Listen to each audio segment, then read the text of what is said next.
Keep your arms relaxed down by your sides. Lift your hips back up into a bridge position. We'll begin a gentle march.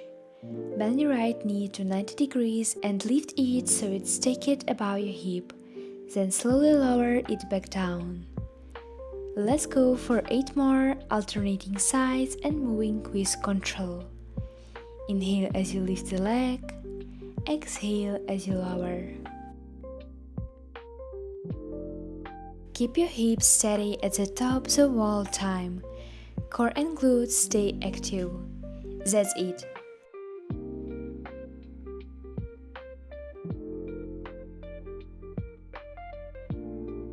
Just a few more. Beautiful. Now gently lower your hips down to the mat and lift both legs into tabletop.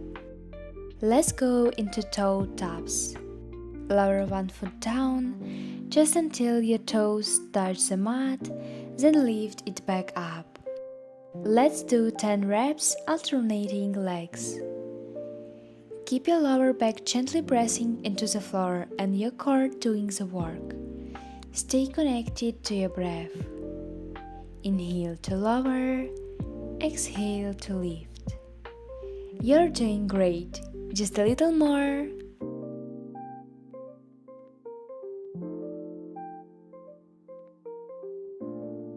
Now slowly lower both feet to the mat.